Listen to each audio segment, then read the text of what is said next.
Hi, welcome to Platonics. I'm George. I'm Rocky, and this is the show where we pull bits of fiction apart, see what makes them tick, and put them back together as sessions for your role playing game. We got a pretty fun one for you this time. We have done a few sort of actual adaptations of specific shows or movies in a row, and we're going back to our generic roots in the genre sense of the word. And we're doing a genre this time, and it's a genre that I think has the potential to be a lot of fun. We are talking about film noir.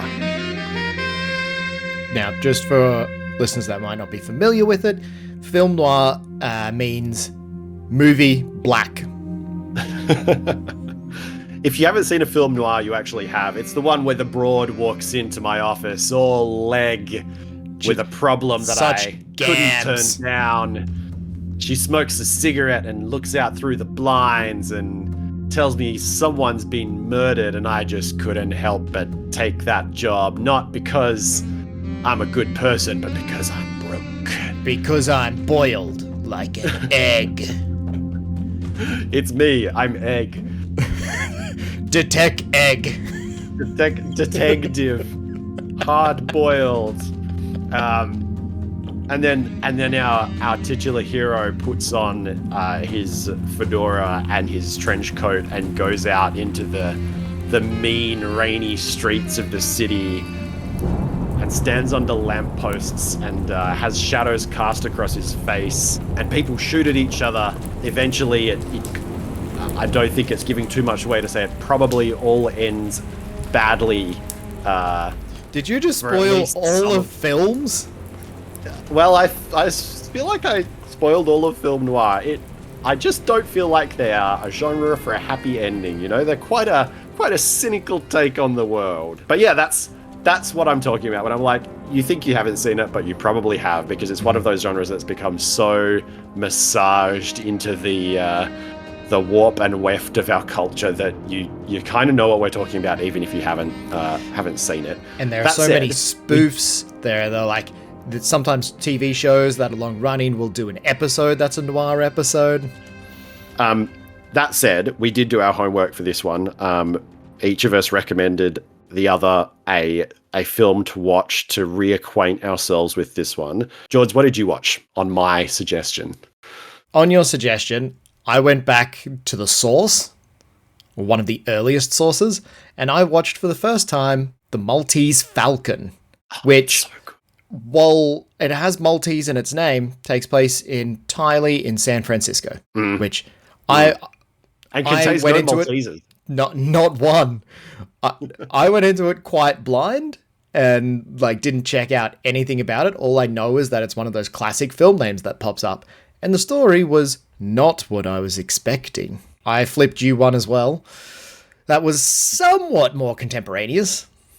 Yeah, I feel like we covered both ends of the timeline. I feel like you watched the first noir and I watched, in many ways, if not the last noir, then it's certainly the most recent significant entry in the genre. I watched Sin City, which is an anthology film. So it's like 5-ish little vignettes. Some of them are split into 2 parts. Probably if you made it in 2025, you'd make like a Netflix miniseries instead of like a Love, Death and Robots style miniseries instead of a film. But it's a film. It's 2 hours long, but you can just do what I did and watch it over a couple of nights because you can just split it into bits. It's Robert Rodriguez of Spy Kids fame. Everyone knows him from that. But also Frank Miller, who did the graphic novel, and they really put the graphic in graphic novel. This one it's very stylized. Maybe it misses, I think, some of the plotty complexity of the Maltese Falcon. There's not really much solving of things, except through literal brute force. But it does just nail all of the tropes. It's super vibe heavy, right? Like less content heavy, super vibe heavy. Yeah, absolutely nails the visual style in a way that is turned up to 11. nails the soundscaping.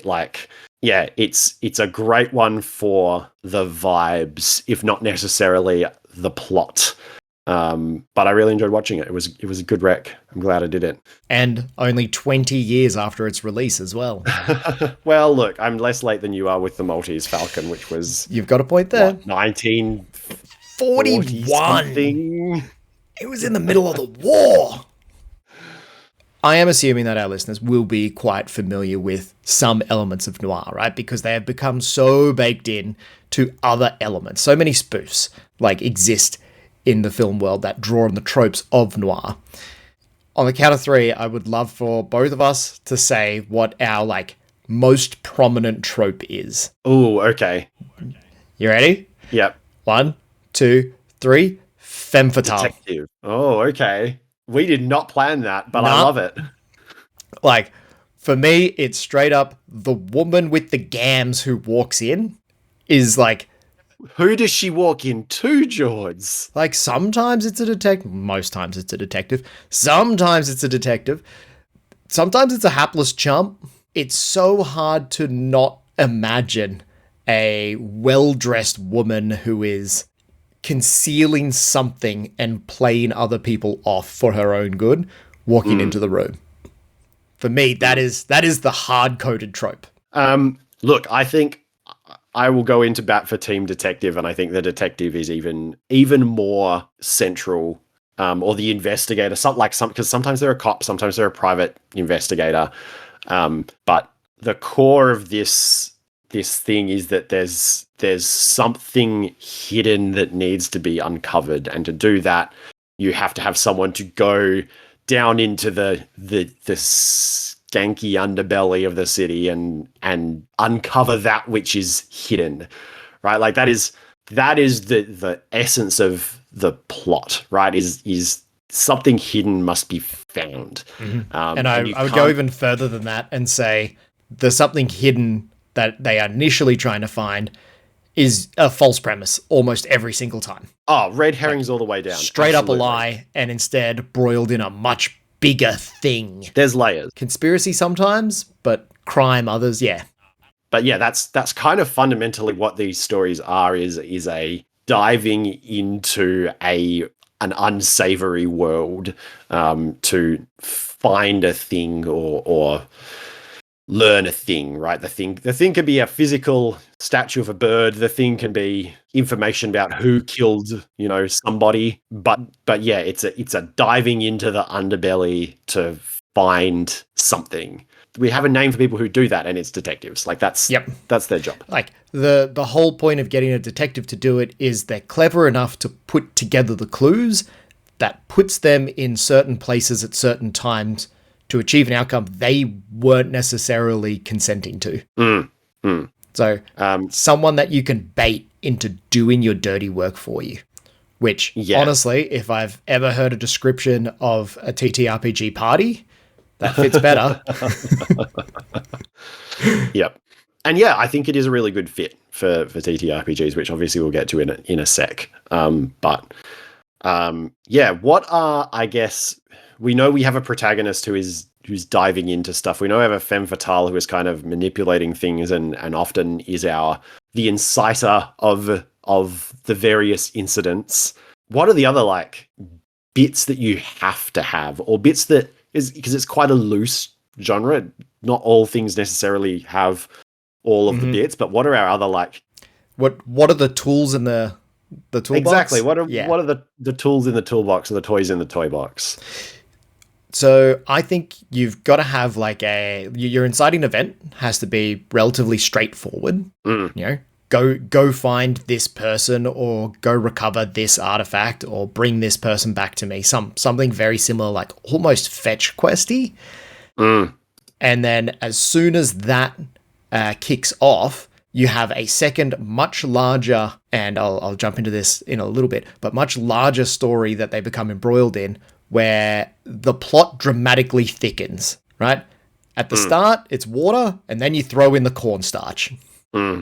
Yeah, it starts as a relatively simple thing, and the question relatively quickly becomes, what's really going on here. Yep. And it's no longer about that inciting object or inciting person at all. It's about like figuring out what this tangled web of intrigue is actually like. What's going on here? Sometimes that web is actually really easy to pin down, but when you are only presented with partial information, it appears so tricky and complex. So we're like, the whole point of this story is the journey that you go on to piece together the things that are already happening in motion around you. And I think that's another important part. The story has to be evolving around the characters. It's not a mystery that's already happened and you're piecing together the pieces after the fact. There are new events, new bangs occur, new kicks are triggering and providing like a changing structure around the players. Yeah, absolutely. It's a world, a series of unfolding events that you've been drawn into. It's not a puzzle that you're solving. It's an explosion that's still happening as you're walking into it. We're doing it live. We're doing it live. You are embroiled. Much like an egg. You are embroiled. A hard embroiled detective. That's what I do when I sit down at a cafe and they say, "How would you like your eggs?" And I say, "Embroiled." If we did Zinger episode titles and didn't just name the episode after the thing that we were doing, then Hard Embroiled Detective would be this episode's episode title. People might not know this, but Rocky is the one who makes all of the icons, all of our little tonics. How many eggs are going to be in this icon? Look, obviously... Is it an egg in a trench coat with a trilby? Hidden. Like, you might say Easter eggs. Plenty. All right, jumping back to, like, what else do you need? So I think you've also got this isn't strictly true of everything, but it is one of my favorite ones. You've got situations where the institutions aren't to be trusted. Oh, yeah. So either the cops are on the take directly, or the cops are protecting a institution or a public figure. So whatever you as the private investigator come up with might be unsavory and you might not be able to go through like sanctioned channels to resolve the issue. I think The Nice Guys is another real fun neo-noir film, which is like super comedy. And that one has a perfect example of this, where you just can't go through the usual channels because a politician is involved. In a similar vein, I think an element that we really want to bring in if we can is the double cross. I had betrayal on mine. Yep. Yeah. So, and that kind of links to what we talked about, like it's often the femme fatale that's doing, but it's also often like the cops that are doing it, especially if the cops are on the take. There's a great example in the vignette in Sin City, which has Bruce Willis in it. He pretty much immediately, spoilers, gets betrayed by his partner. And has a very smooth, you could almost say, egg-like head. I was going to delete all references to eggs in the edit, and now I think you've done it too many times, and they're just going to have to stay in. Too big to fail. Too egg to fail. Yeah, like that betrayal, that double cross, that like person who you thought was on your side and wasn't. Great fit for the femme fatale character, also a great fit for like the cops or the authority figures. And that can be how you sort of figure out that they're actually not your friends, is when they drop that double cross. I think the other really important element to that, especially, and I know we're going to talk about mysteries later, just to do some forward sizzle there. I know we're going to have the mystery talk, but I think when we're thinking about clues, we're thinking about double crosses, we're thinking about institutions that can't be trusted. I think another really important thing is that in noir, people lie. Absolutely, yes. Right? I think a lot of the time there's this assumption in role-playing games that the information that the players get, if the game master gives it to them, it's necessarily correct. But it's like everybody is lying to each other about everything is such a core aspect of this genre when we see it in film. Again, plays into that corruption and double crossing, but like the as you said, the mystery is often quite simple.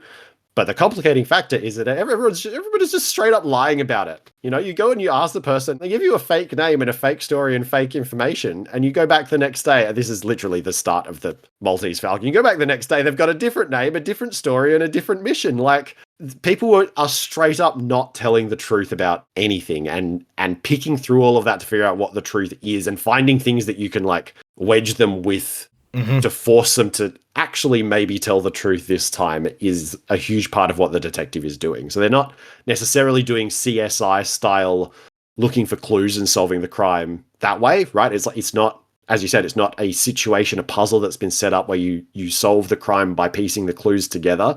You're going out to people who have lied to you, and your clues aren't really anything except leverage to press them into telling the truth this time. That's a great way of describing it. Leverage over these people. Yes. Yeah, we're doing a lot of piecing together of clues, but the clues are really people, right? And we're trying to extract the truth from them when they don't want to tell it. So yeah, I think that ties quite neatly into our stuff around, like, we're going to have betrayals, we're going to have double crosses, we're going to have corrupt institutions, and we're going to have a shitload of lies. I had uncertain motivations on mine, and that's exactly the same thing, right? They're uncertain because they are lying outright to you.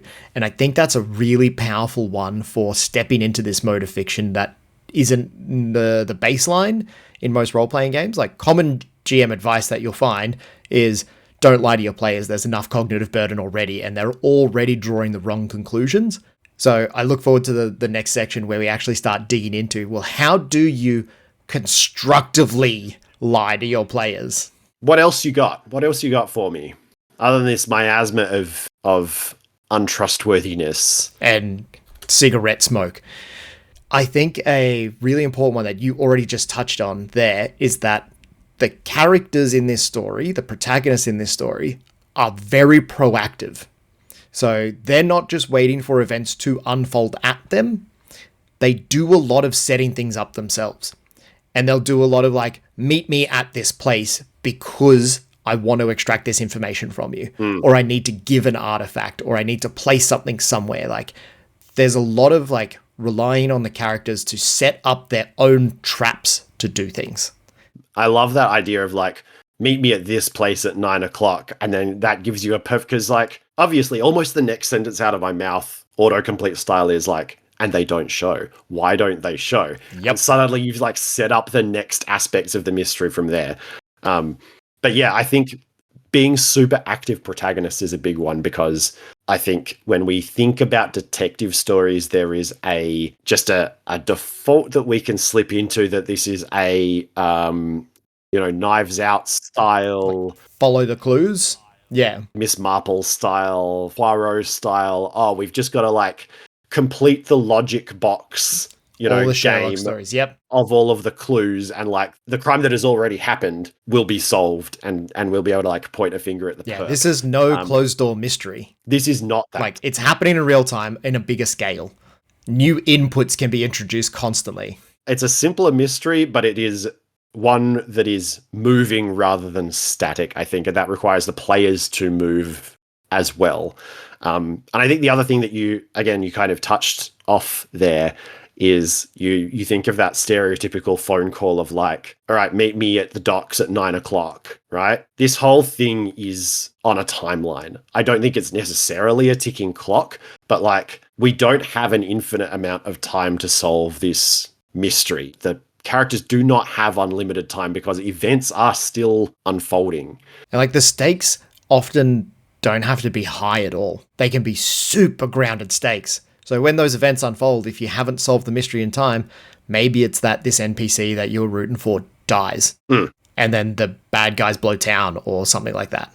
And life goes on. I think that's a really important part of it. Like, the stakes are low enough that life just goes on and ignores the troubles that have occurred in your life. Oh yeah, recently. The world does not care. Yeah. I think the other thing that does from a storytelling viewpoint, both for the films and for a role-playing game, is it constrains your action, right? Like, if you know that someone's getting on a 7 o'clock train and it's 4 o'clock, there is a limited amount of stuff that you can get done before. Like, you might have time to talk to one person between now and then. Like, who is it going to be? So it's putting this constraint on, like, you can't do everything. So what are you going to do? And it's putting this time pressure on actually to make a decision. And our detectives in the shows, they often will just act because it's the only action available to them, but they're never just sitting around waiting for something to happen. I love the time pressure element. Like, it doesn't have to be a big one. It could be in 3 days, the MacGuffin disappears or something like that. But there's all those little micro ones. Like, yeah, they're getting on the train at 7 and it's 4 now. You have 3 hours. What are you going to do? You can miss that opportunity and it doesn't ruin the whole story. But you've always introduced this one little kick to get the players moving towards action and being like, well, I have to do something. And I think quantifying the expenditure of time is really important. It does. It kicks people towards action, but it also stops that cramming of one more thing in before the plot move. It's like, nope, the train has arrived. We don't have time for everyone to polish their guns. The plot is about to advance. Oh, can I have said that my character went to the store and bought all the... Okay. Yeah, it gives really good plausible structure for the story to progress forwards. Now, one thing that I find kind of interesting here, often we start with like setting, but here we've talked entirely about structure of evolving story. We've kind of taken it a little bit for granted in the discussion so far, but the setting doesn't really matter as long as it's urban. And we've seen... As soon as you say that, I'm like, oh, what would like a charming countryside noir look like? And I think the answer is maybe that's Hot Fuzz. Fight me in the comments. Yeah, no, look, it's urban. It's not pleasant. It's not in Metropolis. It's in Gotham. I don't actually think it matters that much what time period it's in. One thing that I thought was quite fun about Sin City is that it is super ambiguous. You've got people with mobile phones, but you've also got those like 1930s era cop cars. And this is one of the things where this is the great conundrum of Blade Runner, right? Because Blade Runner, in its aesthetics and setting and like many of its themes, is very cyberpunk. But if you look at the plot and what the characters do, and I guess the other half of the aesthetics, like Blade Runner is noir. And so you can set it in, the olden days. You can probably set it in Waterdeep if you want to, not to throw ahead to the end of the show. You can set it in Waterdeep. You can set it in San Francisco in the 1930s. You can set it in, 2049 in, Mega City 1. It doesn't matter. What matters is that it's an unsavory or a city with an underbelly, right? It's got to have that unsavoriness that you can dive into. Maybe there's organized crime in there. Like, organized crime only thrives when you have enough people and niches for exploitation to occur. Like, Hot Fuzz, like the organized crime is the conspiracy for the tidy town. I'm so sorry if that's a spoiler for anyone here. You should watch that movie if you haven't, because it's exquisite. But yeah, it doesn't have... No, I take it all back. It does. It still has it. Like, the cops are in on it. Like, that's an institution. That's my nuclear take for this episode is Hot Fuzz is film noir. As soon as I start speaking, I'm like reinforcing all your points. You got me here. Touche. Yeah, there you go. Fight me on that one, everybody. Yeah, I think the setting doesn't matter. So yeah, the setting doesn't matter, just the city or the urban nature of it. I have a fun, does it count as noir one for you? Noir or not, let's go. The last but one game I played several years late was Supergiant's Transistor. I have to be honest, I never finished it. Okay, but just going off the vibes, you've got Red, who is a singer who's lost her voice. She finds a down on their luck detective. He just happens to be in the form of a sentient sword. Like, there's a conspiracy that starts off looking simple and it turns out is bigger than all of them.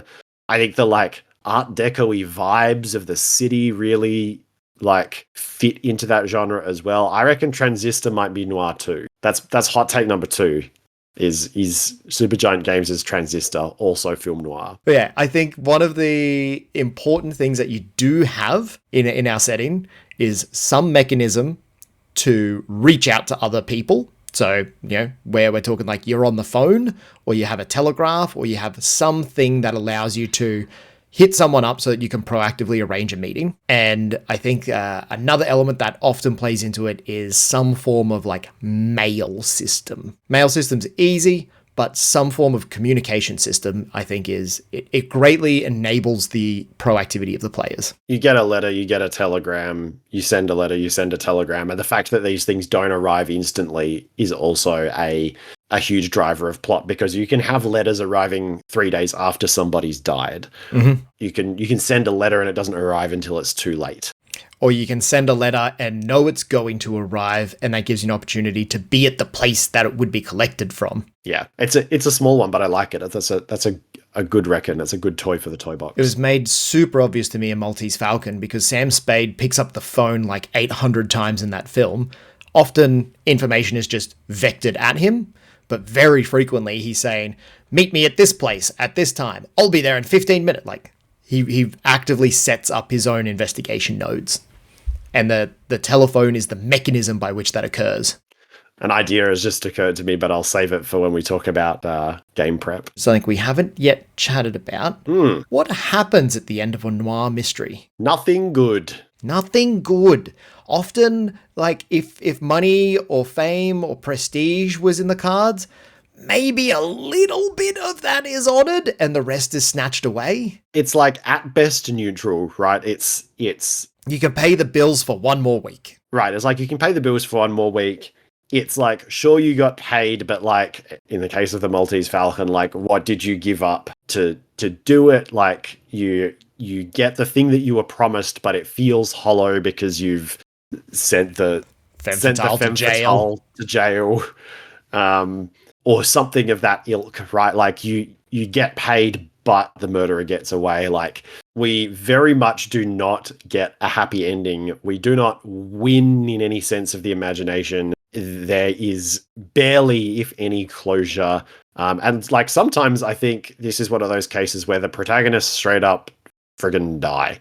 Like sometimes they die. Sometimes they are put in prison. Sometimes just straight up like bad things. Like again, thinking back to Sin City, it's like, yeah, Bruce Willis got shot a bunch of times and then went to jail. Sometimes these stories end very badly for the protagonist, and that's kind of part of the structure, and also probably a thing you want to make sure people are familiar with going in. Like again, another difference from that Poirot Knives Out style mystery is that at the end of those, the protagonist is the hero and has like solved the crime, and at the end of a noir, maybe you've solved the problem, but the world still sucks. So you kind of got to prep people, I think, to maybe not come out of this on top, not come out of this as heroes, to not come out of the scenario having won. You know, this is one where you've kind of got to wallow in the vibes a little bit to get a satisfying ending, which again is not to say that they can't be satisfying,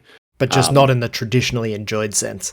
But it's not a power fantasy. And I actually want to disagree. I think we're ready for next step, which is how do we rebuild those into a gameable situation, something you can prep and be ready for and run so that those vibes fall out at the table. Make it a game. I actually would run this so that my players don't know they've entered a noir mystery. Hot take. And if they piece it together along the way, that's great for them. But I really want them not to be looking for the tropes to begin with, because the tropes often signal something in advance. If they're familiar with the structure of it, I don't want them to see the code in the matrix. So if I was doing this in like a long-running campaign and I'm like, I'm just going to drop a cheeky noir in here, it lets you flesh out quite a lot of the world. In a little microcosm, you can tell a very big implied story. And maybe the end of the noir arc leaves them in a position where they can then go back to power fantasy things and right the wrong. But I think this is like the middle movie in a trilogy in that case. Yeah, I absolutely think so. First of all, you're absolutely right. We often start these things by talking about like, how would you run this? Is it a one shot? Is it a campaign? I think the ideal way to run this, you're right, is as an arc in an existing campaign. I think that's probably where you're going to have the most fun. I love the idea of having it not be obvious to the players. I just think that this has become so ingrained in our culture that a lot of the fun of doing it is playing along with the tropes. And I don't want to deprive them of the moment, someone walks into their office or into their base and is like, I need your help. Like, I don't want to deprive the players of the moment where they get to stand and like stare out the window and have the chiaroscuro lighting coming through the blinds and smoke a cigarette. Like, that scene is so much fun to actually role play through. And I think if you don't telegraph at least a little bit that that's what you're doing, then you're not setting the players up to like have fun with those scenes. See, I still think you telegraph, but on the meta level, you don't say, all right, let's do a noir mystery. Everyone, when you arrive at the table tonight, we're doing noir investigators. You're hard-boiled eggs and you're out there trying to find the truth. Instead, I would do that scene setting up, that aesthetic of like, she walks in, her legs are so long she's still out the door while she's in the room. She's standing in front of the window as she sparks up a cigarette and you don't even know where she's smoking it from because her whole body is legs. And then that should new episode title. Her whole body is legs. No, it's one egg and one leg. The hard boiled detective is your egg, and the femme fatale is the leg. That's what you need. That's the ingredients for noir, is one egg and one leg. This is like a racy pin-up 1920s kind of like leg jutting in from out of frame, and in the crook of the ankle balances a little egg in a trilby hat and a trench coat. There's your icon. Yeah, I think you're right. Look, I think if you do it in an ongoing campaign, it ending not necessarily with a whole victory for the players, I think that's less of an issue. Mm-hmm. It gives a good push towards further action, and it doesn't just leave them on a down note. Yeah, they know that there's gonna be a next week and that they're gonna get their upswing next time. Like, I think that's probably a good way to run it. And I think this is relatively easy to transpose straight into an existing campaign of almost any type of game. Like, there are a few systems that I think wouldn't support it by the nature of their play, but by and large, you can drop this meta structure into just about anything. Yeah. So again, this is one where I don't know that the like you said, the game system matters a huge amount. And it's one where, not that there aren't game systems that will do it well, forward sizzle, but yeah, it's one where the structure of the plot, that's the thing that you're bringing as a game master. That's your like secret sauce, is knowing how these stories are structured. And you're not necessarily relying on the system to support that too much as the person who's sort of facilitating the game. Like, I'm going to push it in that direction and the system may give me some tools to do that, but you're not relying on the system to structure the play for you, which we do a lot. And it's one of the kind of fallacies that underlies the responses we see on Reddit a lot when we talk about this stuff. It's like, how would you run this game? And people say, oh, I'd use this system. It's like, yes, but how are you deploying that system at the table? It's like, this one, it doesn't matter. Every system is going to have some mechanics for finding clues. And I think this is one that is, again, so iconic, so ingrained in culture, and also such a doable structure that you don't need the game system to shape that for you. You can do it yourself. End rant. It was a good rant. I think it was great. A one-phrase answer that's just a system doesn't give you the vibe, right? The GM infuses the system with vibe. It's the descriptions that you have in your head when you're telling this to players. It's the structures of how information is transmitted. It's the backbone of the story that allows vibe to fall out of it. But just saying, powered by the apocalypse, doesn't give you the juice there. Doesn't give anyone some actionable advice on how to turn that vibe from their content into a game. Exactly. And it's one of those things where, as a game master, one of the big things that you do is present your players with options. The options that you put in front of them are going to have a huge effect on shaping the actions that they take and the way the story progresses. And Noir is a great one for that, because it's very easy for you to ask yourself, like, what would Humphrey Bogart do? And he'd probably like smoke a cigarette and pick up the phone and like go get in a fist fight with someone. Like, it's very easy to present those kind of affordances to your players because these stories are so iconic. All right, let's lay down some structure. Yeah, let's talk about mysteries. All right, we're going to launch into the episode within an episode where we just talk mysteries. Yeah.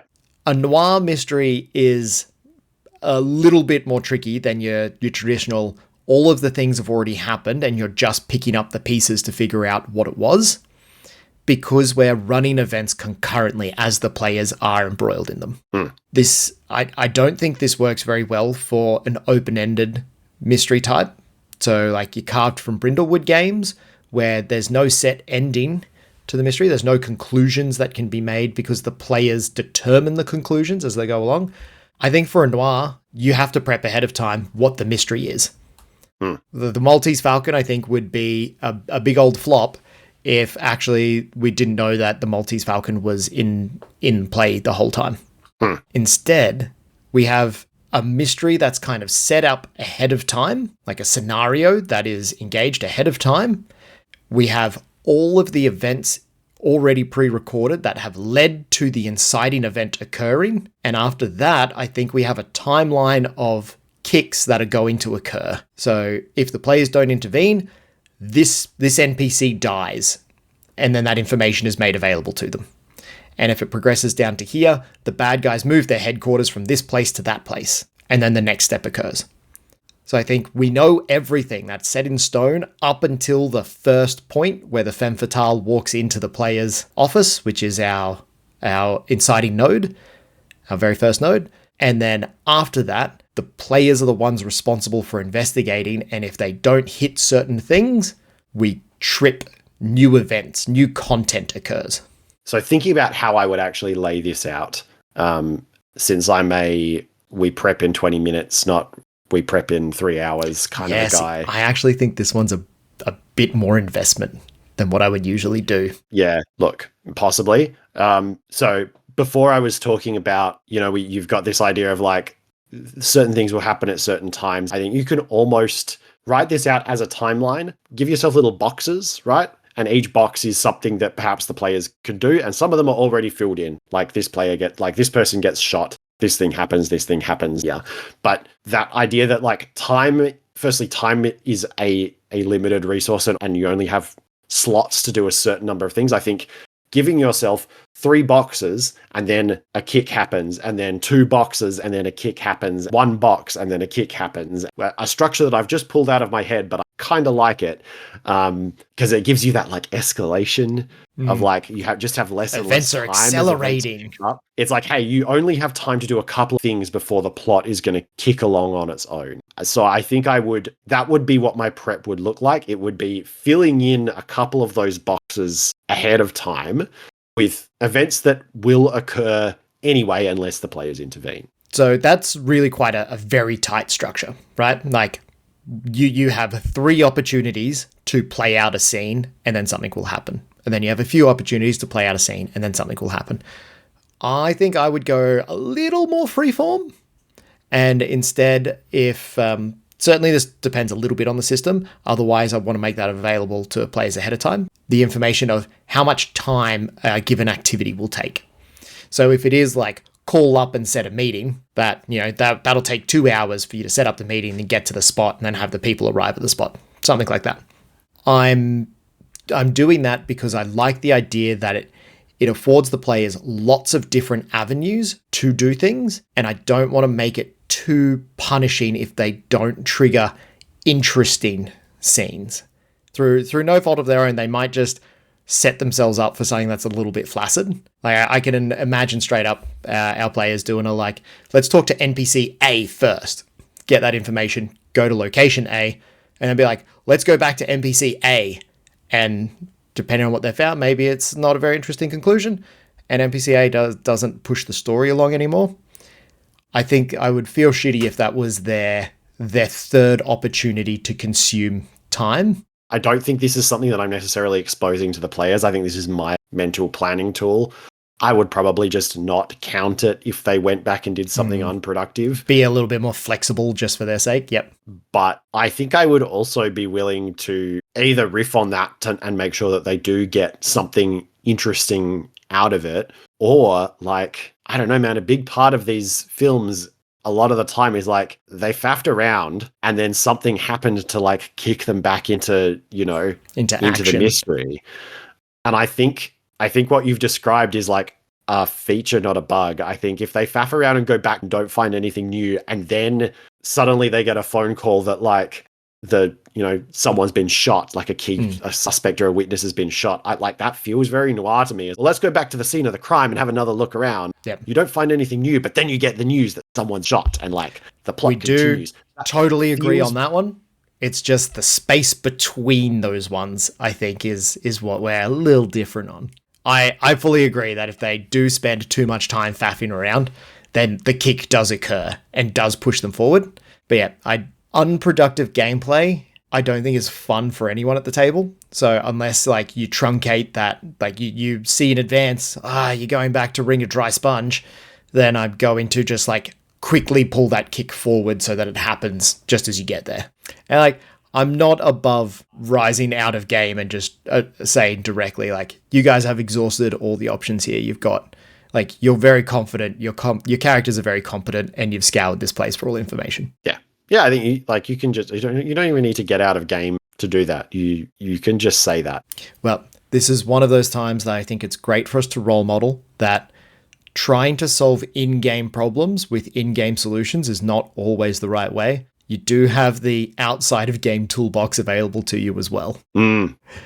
So arrange for the pizza to arrive. We have a series of nodes that are going to happen unless players intervene and negate what those trigger points are.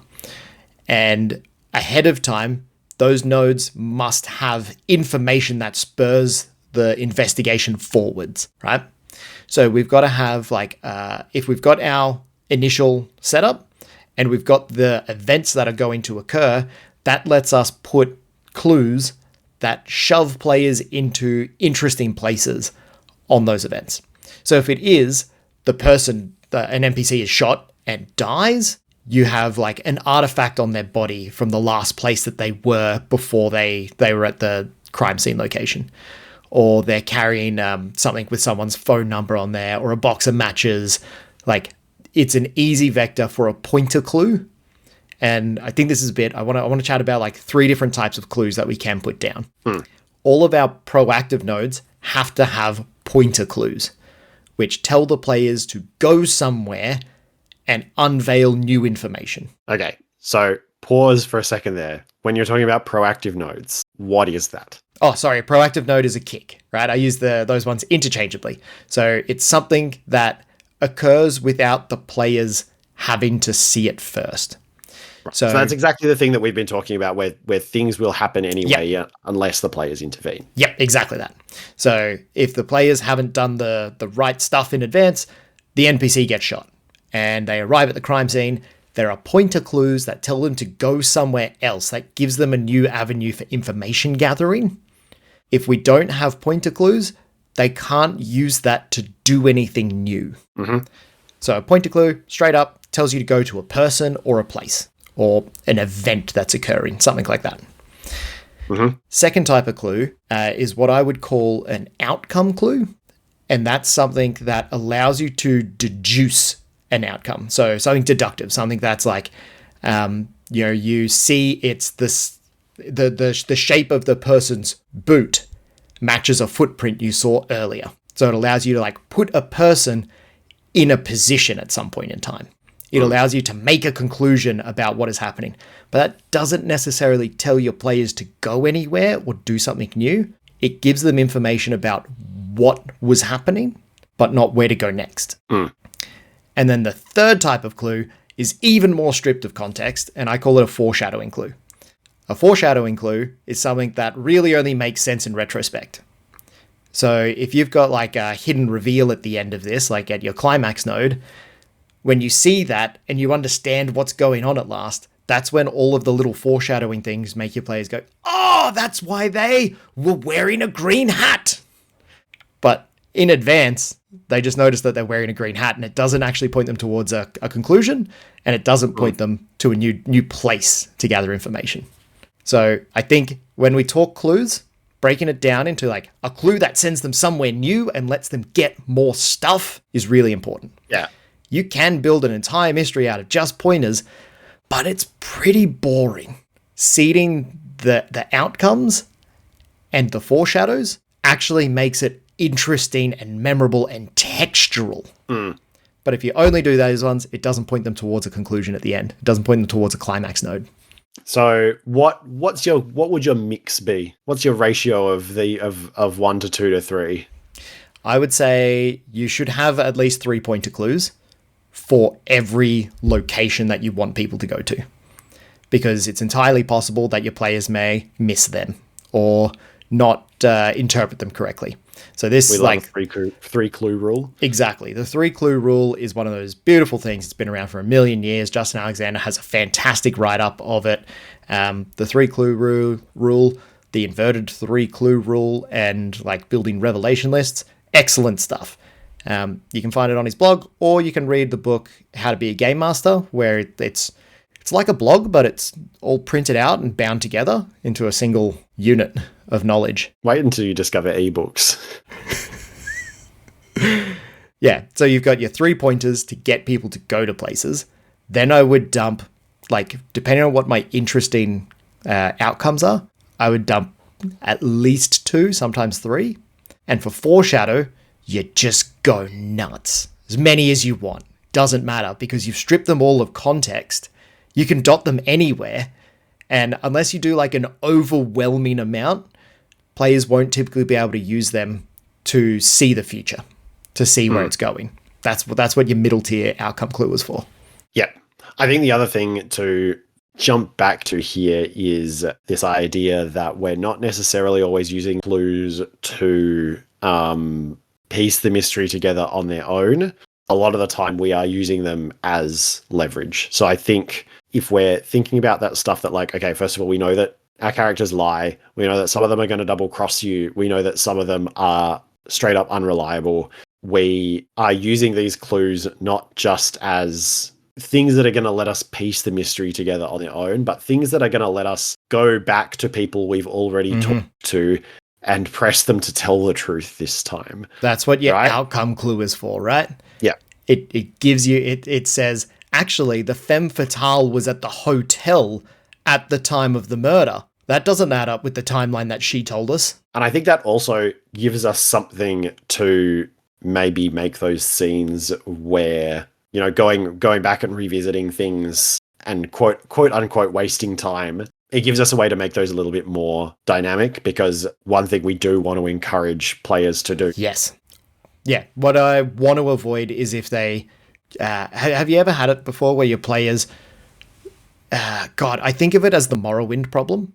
So in Morrowind... Every time you get a clue, you like run back to the quest giver and ask them about it. It's yeah, you unlock a new dialogue option and you go through every single dialogue option. And like I had one player who is like the perfect example of this. As soon as you meet a new NPC, he's like, all right, top to bottom, what do we know? I'm going to ask them everything that I could possibly ask. And you're like, this guy only knows 4 things. And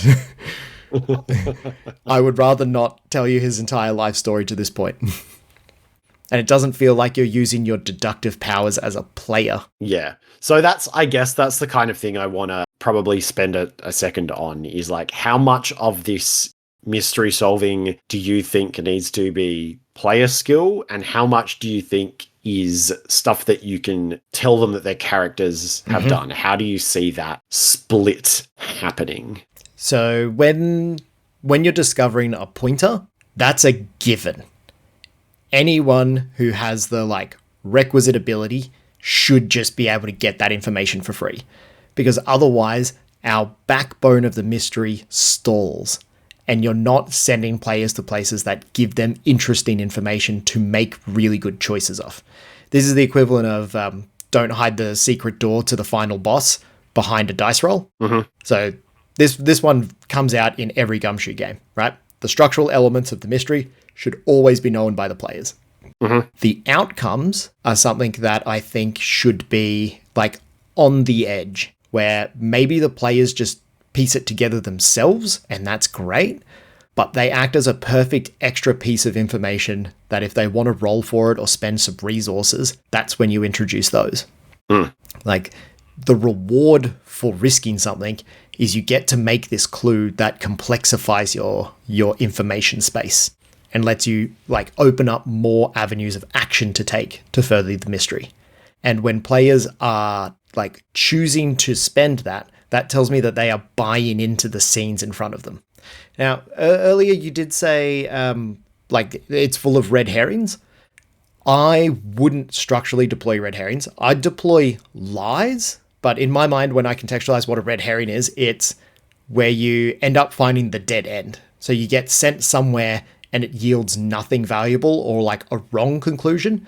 I think all the conclusions that they make should be valid because then you still end up like identifying someone's hidden agenda out the other side of it. So like the lie can send you in a productive place, but then it allows you to recontextualize what you've already engaged with.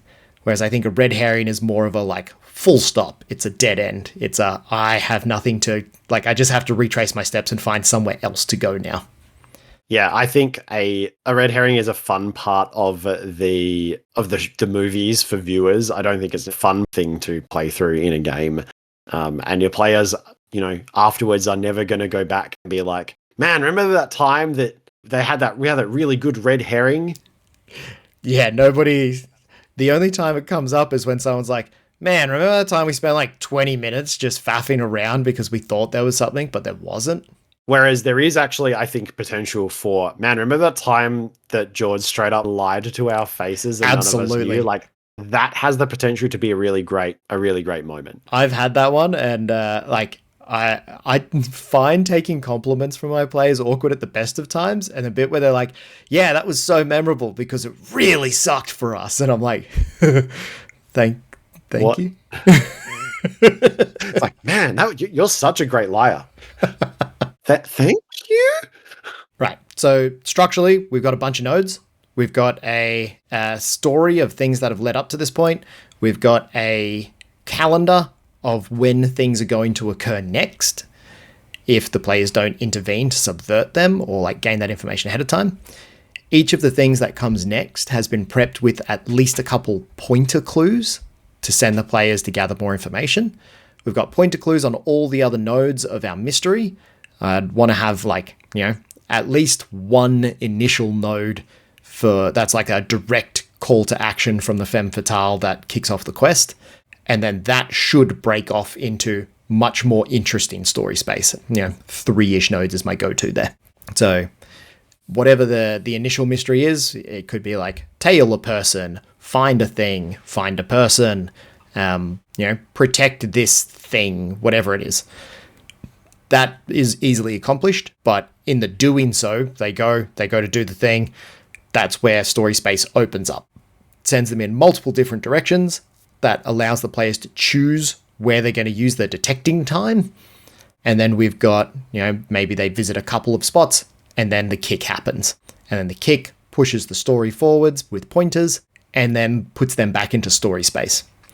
And we have a relatively small cast of characters that we've prepped ahead of time. So I would say something along the lines of 3 bad guys that aren't necessarily from the same faction. Maybe it's like one is the kingpin, one is the henchman that we always see, one is the femme fatale, and one is the like cop that you're evading along the way or something like that because you've been implicated. And then each time like a kick happens or a significant revelation is made, it gives the opportunity to reinterrogate those nodes and reincorporate information that has happened before. And I think that's our play loop. Each time we hit like a kick or a significant revelation, the same players come back into it and we complexify the information we already have access to. And then we have some sort of a showdown event at the end that may or may not happen because the player's subverted entirely. So if it's like the grand reveal of the Maltese Falcon, maybe if they're really clever, they actually just get it and abscond with it. And there's no like huge showdown with the boss, but then you've got like a tailing end that they can, you know, they're going to track you down in the future because they've been searching for it for 17 years. I wouldn't want to rob the players of a ginormous victory if they pull it off ahead of time. I mean, look, that feels like one is like if you find the Falcon, then I think you get to show up to the meeting with it and, you know, bargain for it, because you have no use for a statue, but you know that they want it, and yeah, that's a good point. Actually, that becomes your ending. Having the Falcon is actually useless. You need to sell the Falcon to yield benefit. And who would you sell it to except the person who has been hunting it this whole movie? That feels very like morally ambiguous to me. I think that's an ideal ending.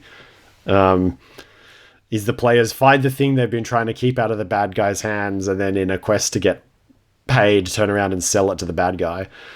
Yeah, I think that's a fantastic, actually, you force the showdown. It's just now the leverage has changed, and you end up with a not strictly black and white, despite the color aesthetic, outcome. Cool. Right? So that means when I'm prepping, I'm going to be prepping out what are the significant revelations that are going to be made, what are the big conclusions I want the players to come to, and then from each of those, I got to tease out some outcome clues that are going to point towards those revelations, things that answer the question why, right? Pointer clues answer the question of where, as in where to go next.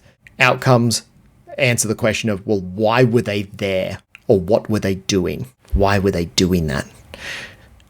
So prep a bunch of those for the revelations and then seed them out. All up, having done mysteries of this style before, that usually takes me about an hour and a half. So significantly longer prep than I would normally use. Yeah, that's sort of really hangs together for me. I'd probably play faster and looser with it, just because of who I am as a person. Maybe have a few more of those, and this is, I think, purely a stylistic or a preference thing, but maybe just have a few more of those clues, not necessarily super tied in. Yeah, that's a really good point. Floating clues. Situations, and just have things that I can kind of drop as they come up. But yeah, I think that's a good structure. It's really the structure that, or the kind of story that node-based design was designed for. Yeah, the floating clue I think is a really important one to have in your back pocket, and it really does stop it when your players, go back and try all the same dialogue options again and hope to get something new. That's where you attach a clue that isn't bound to a certain origin point, but does point somewhere else. To be like, okay, you guys are really stuck. You know what? The second time you went back to interrogate that guy, he told you that this location is where he was, and he said it inadvertently. And I was like, okay, we now have an ability to go to that spot. It's like a gimme in a way, where you're like, I need to hoof something at my players so that they will go somewhere new. Anything else you're going to prep? You've got a plot, you've got some characters, you've got some clues. You've got some nodes. And depending on what the system is, I might prep just a couple of actions that the players can take, like a pick list of things to be like, set up a meeting that will cost this much time, or some sort of travel time cost across the city if the system is that granular. I find it really boring. Everything takes this is why multiples of a half hour to get done. You have 3 boxes and you have time to do 3 things. I'm like, I don't want to mess around with, do we have time to do this? Do we have time to do that? I'm like, no, you have 3 actions. What are they going to be like? Look, I by and large agree with that. Unless we're real deep in a campaign and a system that doesn't easily support that, that's how I'd want to run it. I have two things that I would add to my prep. One is a soundtrack. You have something with some sax in it. Real lonely sax. Jazzy. And maybe I'll make it 3 things. Maybe this is one where I would bust out some lighting.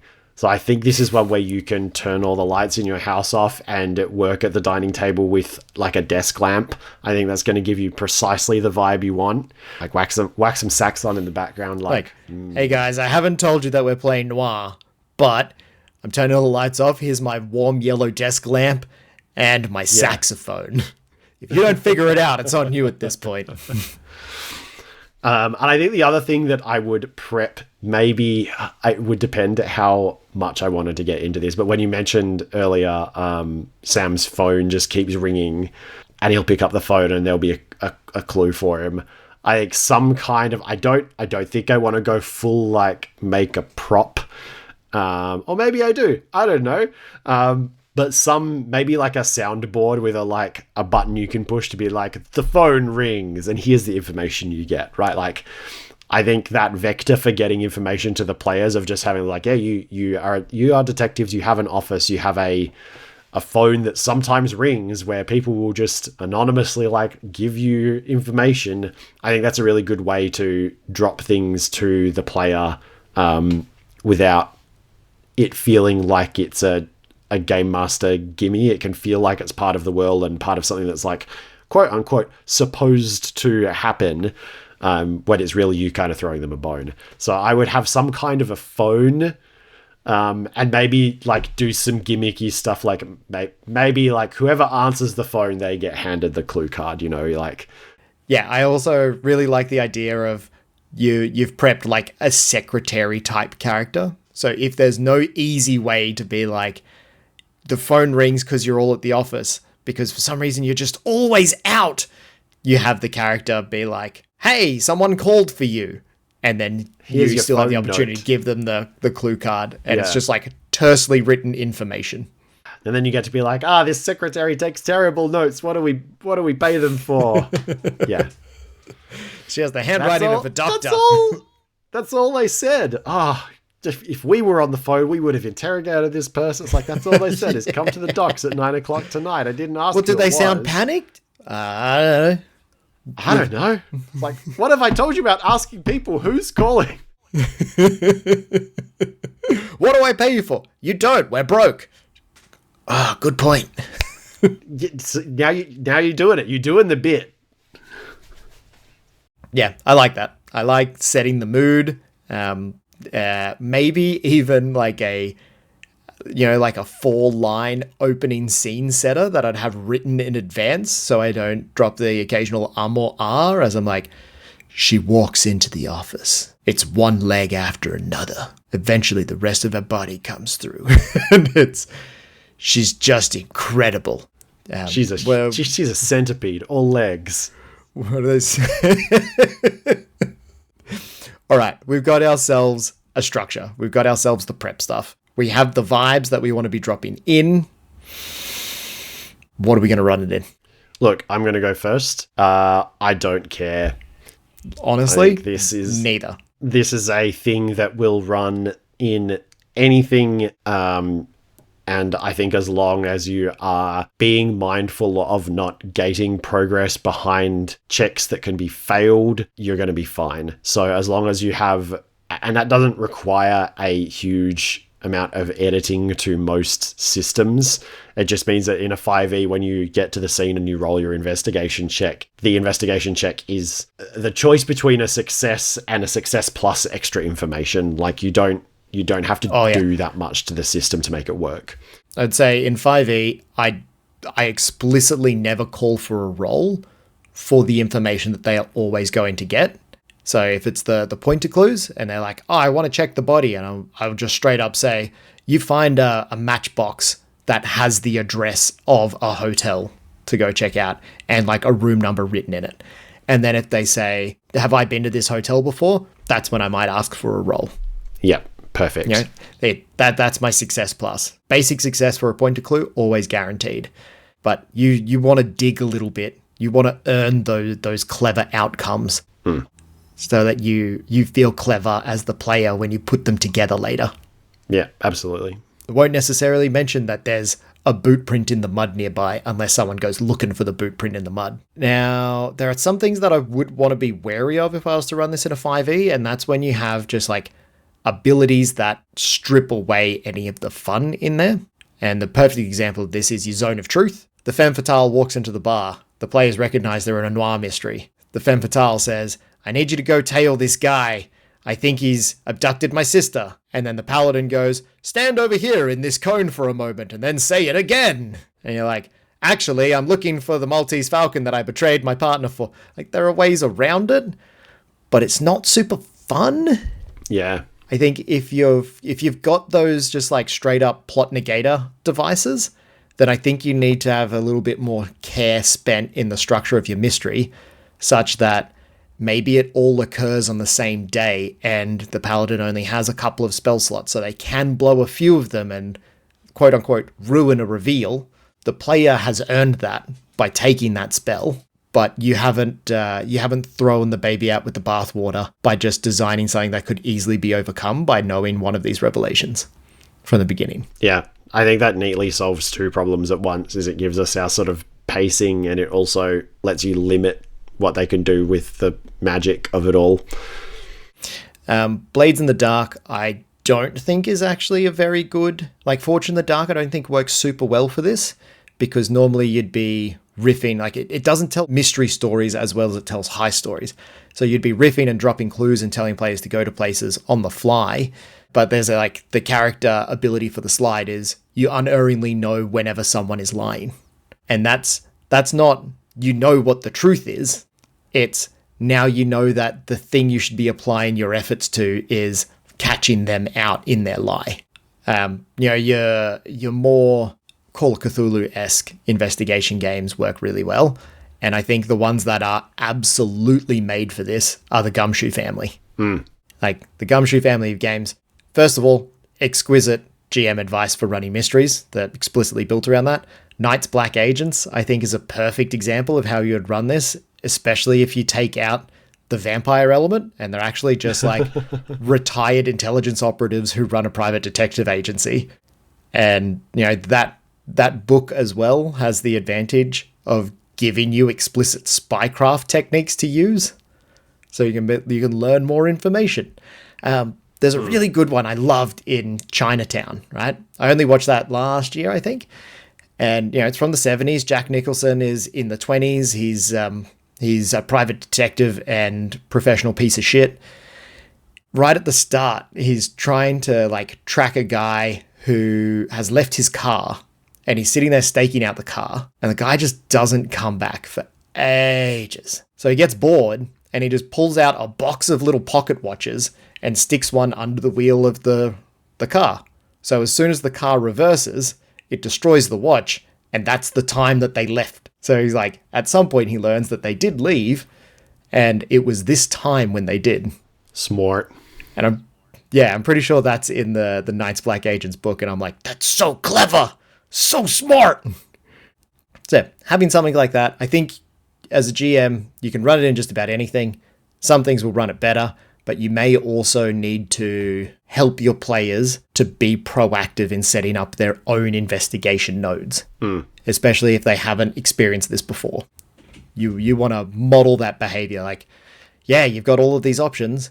How are you going to set up a meeting with this person? And maybe give them the gentle lead in to encourage that proactive behavior. Yep. Again, some players, awesome at doing this straight off the bat. Some just might need a little nudge if they've been more conditioned for a certain mode of play. So, having done, would you run this in 5e at the start? Would you run this full stop? Yeah. There's a reason why it's been spoofed so many times and recycled, and we keep adding new bits to it, and there's a whole neo-noir version of this. It's such an engaging story. It's such an engaging, unfolding series of events. There's a lot of tension in there, and it is rather easy to put one together when you know the structure that you're aiming for. I think I would do it for sure, but I think you're right. I think it's at its best when you get to drop it into the middle of an existing campaign and let everyone cosplay as detectives for a session or two. Yeah, just really, really getting to ham up those tropey parts, I think could be great fun. And if it's an existing campaign and you already know your party, then the femme fatale that walks in, you already know exactly who they need to be to manipulate one or more of your players. Oh yeah, exactly. It's the dream. I think playing with established characters really helps here, because I think if you're making characters for this game, it's hard to just not have everyone be, I'm a retired cop who's now a detective and I'm broke. Mm-hmm. So I think the big advantage you get dropping this into an ongoing campaign is that you get those characters for free with actual, backstories and they are who they are without, having to have everyone roll up a hard-boiled detective. Damn it. All right, shall we wrap this one up? Let's. This has been another episode of Platonics. I hope you enjoyed our journey into the dark underbelly as we glance out our window through striated blinds that cast harsh shadows on our sallow complexions. I can't. How do I follow that? You can find us on the internet at platonics.net. Send us an email at hello@platonics.net. Subscribe to our email newsletter, also at platonics.net. Obviously, the best thing we do is the podcast, which you're already listening to, but we would love it if you would send it to a friend, send it to your game master. If you are a game master, send it to another game master, and get a little inspiration out there into your gaming circles.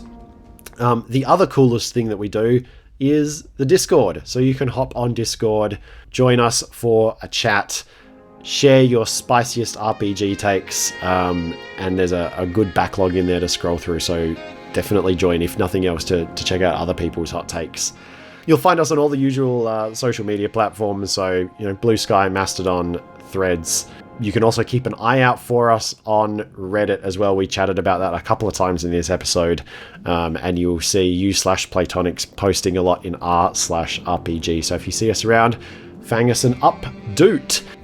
We did hit our big milestone recently where somebody posted the usual thread in RPG of saying, I want to adapt this media. How do I do it? And somebody tagged us in it. Feels good. Appreciate that. You really want to make our day, go on Reddit and recommend the show to people who are asking, how do I run this? Be like, well, I know this great podcast. I have this great how-to guide. We will catch you next month. I have been Rocky. Continue to be Jords. We'll catch you next time. All right. See you, team. Bye. Bye.